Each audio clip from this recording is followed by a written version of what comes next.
शाम का समय था। गोपी अपनी माँ के साथ अपने झोपड़े में ही बैठी थी। बाहर मूसलाधार बारिश हो रही थी। माँ, और कितनी देर लगेगी? मुझे बहुत भूख लगी है माँ। बस थोड़ी देर और, जब तक तू प्रसाद में मिला केला खा ले। नहीं माँ, मुझे खाना ही खाना है। ये सुनकर कमला का गला भर आया। आज 2 दिन से माँ बेटी ने कुछ नहीं खाया था। बेटी को भूख से तड़पता देख कमला पड़ोसियों से मुट्ठी भर चावल मांग कर लाई थी। वही पका रही थी। हे भगवान, पिछले साल सूखे की वजह से केले की सारी फसल तबाह हो गई थी और इस साल अंकुर निकलते ही इतनी मूसलाधार बारिश हुई कि सारी खेती बह गई। और कितनी परीक्षा भगवान। अभी वो चावल उतार कर गोपी को खिला ही रही थी कि बाहर दरवाजे पर कुछ आवाज हुई। दोनों ने बाहर निकलकर देखा तो वहाँ पर एक गर्भिणी बंदरिया पूरी तरह से भीगी, ठंड से कांपती हुई खड़ी थी। माई, मुझे मारना मत, मैं तुम्हारे आगे हाथ जोड़ती हूँ। मैं गर्भवती हूँ। मैं यहाँ बारिश से बचने के लिए खड़ी हुई हूँ। बारिश रुकते ही मैं यहाँ से चली जाऊंगी। ये तो ठंड से कांप रही है माँ, क्या हम इसे अपने घर पर रख ले माँ? गोपी की भोली भाली बात सुनकर कमला उस बंदरिया को रखने के लिए मान गई। उसने उसे भूखा जानकर प्रसाद में मिला केला लाकर उसे खाने के लिए दे दिया। उस दिन से वो बंदरिया भी उनके साथ रहने लगी। गोपी ने उसका नाम तारा रखा। जो भी रूखा सूखा मिलता कमला पहले गर्भवती तारा को देती, फिर गोपी को, बाकी जो बचता खुद खाती। हालांकि तारा गर्भिणी थी और ज्यादा दूर नहीं चल पाती थी, मगर वो भी कभी कभी उनके लिए जंगल से कंदमूल फल ले आती थी। एक दिन, तारा, तुम गर्भवती हो ये तो तुम जानती ही हो, इसलिए तुम्हें आराम करना चाहिए। अगर तुम्हें और तुम्हारे बच्चे को कुछ हो गया तो मैं भगवान को क्या मुंह दिखाऊंगी? नहीं, ऐसा मत कहो। तुमने तो मेरे और मेरे बच्चे के ऊपर उपकार किया है। मैं तो इस उपकार के बदले तुम्हारी कुछ सहायता करना चाहती हूँ। हाँ माँ, देखो तो ये तारा हमारी कितनी अच्छी तरह से देखभाल करती है। ये तो आप लोगों का हमारे ऊपर कर्ज है, जिसके लिए हम दोनों हमेशा आभारी रहेंगे और ऐसे ही सेवा करते रहेंगे। कमला की हालत किसी से छुपी नहीं थी। एक दिन ऐसा भी आया जब उसके पास कुछ नहीं बचा था। माँ, मुझे बहुत भूख लगी है, कुछ खाने को दो ना माँ। कमला की आंखें भर आईं। घर में अनाज का एक दाना भी नहीं था। तारा और गोपी उसे बड़ी आस भरी आंखों से देख रहे थे कि वो उन्हें कुछ खाने को देगी। तुम दोनों थोड़ी देर रुको, मैं अभी कुछ लेकर आती हूँ। इतना कहकर कमला वहाँ से निकल गई। तारा और गोपी घर पर उसका इंतजार करने लगी। तारा को गए 2 घंटे से ऊपर हो गए थे। तारा, माँ अभी तक नहीं आई, मुझे बहुत भूख लगी है, चलो ना कुछ खाने को ढूंढते हैं। ठीक है, चलो। इतना कहकर तारा और गोपी घर से निकल पड़ते हैं। काफी देर चलते रहने और लोगों से मांगने के बाद भी उन्हें कोई खाना नहीं देता है। फिर दोनों हनुमान जी के एक मंदिर के पास पहुँचती हैं। भूख से परेशान अबोध तारा और गोपी वहाँ से एक अमरूद उठा लेते हैं। तभी मंदिर के पुजारी की उन पर नजर पड़ती है। ए लड़की, ये क्या किया? भगवान के प्रसाद को दूषित कर दिया और गंदे जानवर को भी लेती आई। चलो निकलो यहाँ से, निकलो। बाबा जी, एक फल ले जाने दीजिए, बहुत भूख लगी है। मैंने कहा ना, कुछ नहीं मिलेगा। और वो उसके हाथ से फल छीन लेता है। तारा और गोपी निराश होकर वहाँ से निकल पड़ते हैं। मंदिर में पूजा फिर से शुरू हो जाती है। अभी थोड़ी ही देर हुई होती है कि पुजारी चिल्लाने लगता है। अरे गजब हो गया, गजब! भगवान की सोने की माला किसी ने चुरा ली। हे भगवान, ये कैसा अनर्थ हो गया? ओहो हो। कौन चुरा सकता है भगवान की माला पुजारी जी?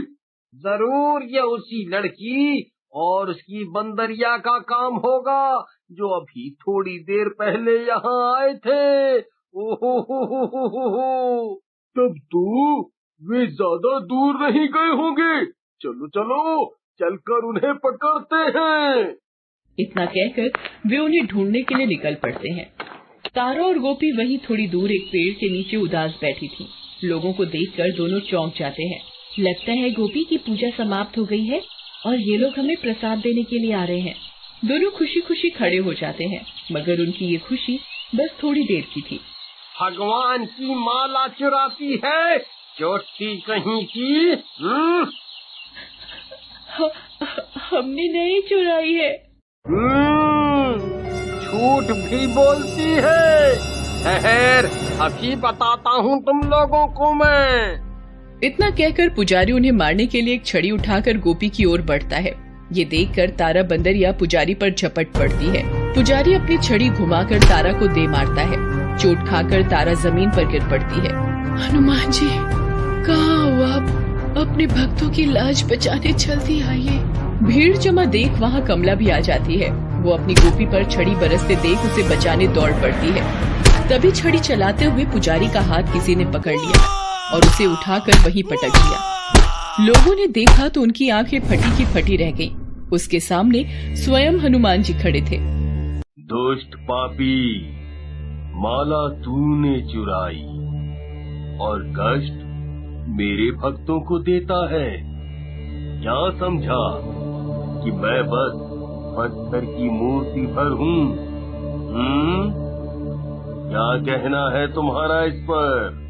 प्रभु, मुझे माफ कर दीजिए, मैं स्वार्थी हो गया था।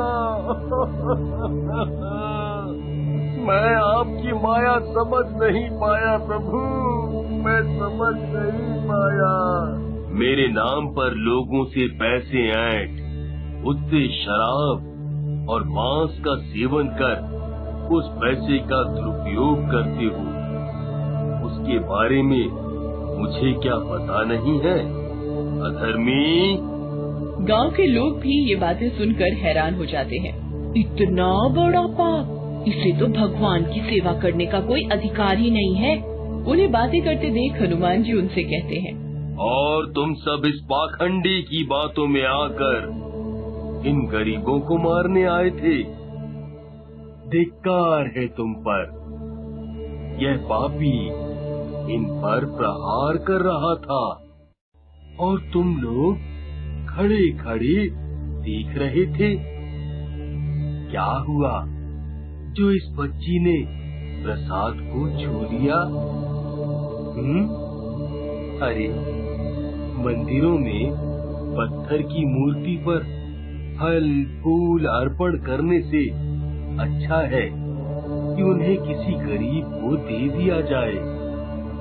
दरगाहों में चादर चढ़ाने से अच्छा है कि किसी गरीब के बदन को ढकने के लिए कपड़े दिए जाएं। और गिरजाघरों में मोमबत्ती जलाने से अच्छा है कि किसी गरीब के घर में रोशनी की जाए। मगर अफसोस, इस सच्ची भक्ति को छोड़कर तुम इन जैसे पाखंडियों की बातों में आकर सिर्फ ढकोसले करने में लगे हो।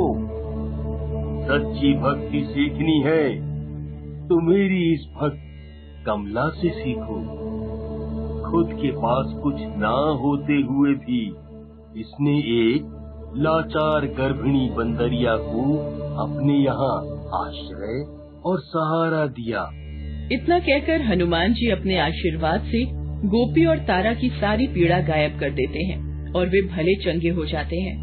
ये देखकर पुजारी पुनः हनुमान जी से माफी मांगते हुए कहता है, मुझे माफ कर दीजिए प्रभु। आज से मैं भी आपके बताए रास्ते पर चलकर 3 और जरूरतमंद लोगों की सहायता करूंगा। हाँ, यही मेरे लिए तुम सबकी सच्ची भक्ति होगी। तुम सबका कल्याण हो। जय श्री राम। बोलो बजरंग बली की जय। बजरंग बली की जय।